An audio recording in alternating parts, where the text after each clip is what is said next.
It is a perfect day for sunglasses, but it is not a perfect day to be outside. Maybe where you're at it's hotter, but damn. What's going on, Cover Killer Nation? It's time for another album review. This time we're going to be examining the new Serj Tankian album, which is supposed to be coming out next Tuesday, which is going to be July the 10th. It's out of Harakiri. Now, if you know anything about Harakiri, you know what that album title implies. Now, this is an album that's supposed to be the opener in a 4-part album series that Serj will be taking part in. It's going to be examining many different musical stylings, and of course it seems like each and every one of his solo albums are different in just a really subtle way, but at the same time just landmark.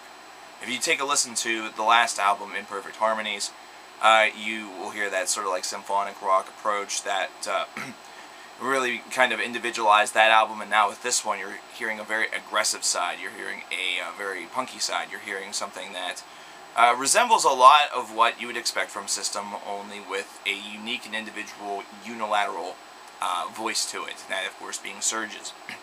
Now this is an album that's supposed to be really tailored toward the idea of animal suicide, but you can definitely hear other themes in there as well, and with those themes come, of course, the mannerisms, the kind of subtle humor or the subtle mocking that comes with Serj himself, the way in which he writes songs.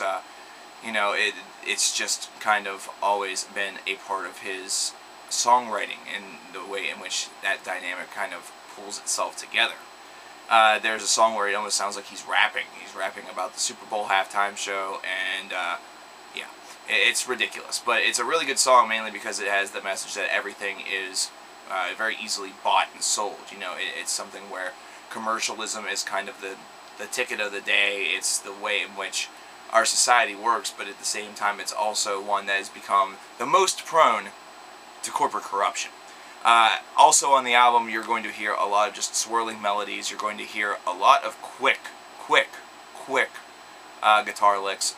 On a song like Butterfly, you're going to hear a fantastic divulsion of parts. You're going to hear Serj kind of tweak from verse to chorus, and then maybe a verse to kind of like a little bridge to the chorus. And he's tweaking with the formula just enough where the song doesn't become very redundant. It instead becomes interesting. You know, you actually hear a little break at the end, near the end of the song, about the 3-minute and 30-second mark, and it then just launches into the finale.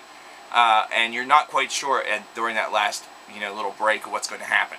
You know, you're not sure which part of the song he's going to launch into. And, you know, whenever you have to sit there and kind of do a little bit of guesswork, even if, you know, maybe whenever you listen to it, you'll, you know, see it coming. But with me, it was kind of like, well, you could go one or two ways. And I guessed wrong. So that's kind of cool. That kind of still takes a little bit of the, it takes none of the fun out of it, and it also makes it a little bit more interesting. It doesn't make songs very easy to kind of, I guess, be bored with. You know, this is an album that's really hard to be bored with, mainly because it does encapsulate many of his different influences and stylings in one place. Even though he was trying to aim to do more of an aggressive record with Harakiri, he was still able to inject a couple of his other influences in there, such as the Middle Eastern vibe, the crossover punk vibe, a little bit of just he tweaked around a little bit with the production work and with the overall construction of the tracks. He constructed some of these songs on an iPad, so that of course led to some interesting results, and he himself was heard as quoted as saying that you have to constantly force and push yourself to continue to write songs in different ways in order to kind of see where it takes you.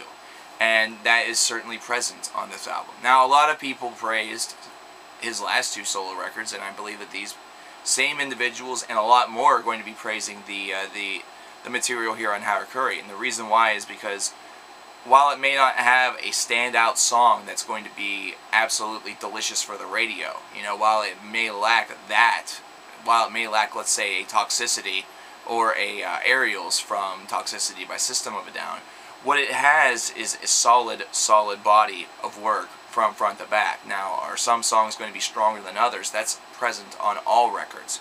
But the strength of the material is going to keep it on the high end of the grade as opposed to the low end.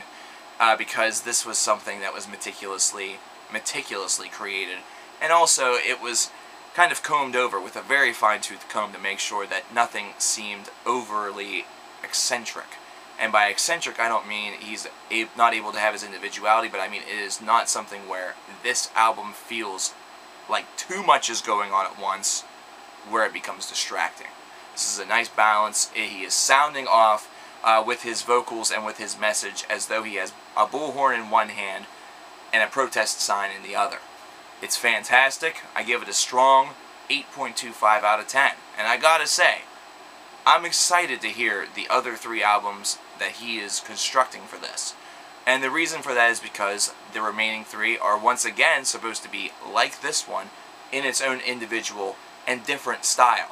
And I'm interested to see not only how Serj himself is able to make these albums not only come to be but make them interesting, but I'm also, as a secondary protocol, very interested in what the people are going to say and what the people are going to think.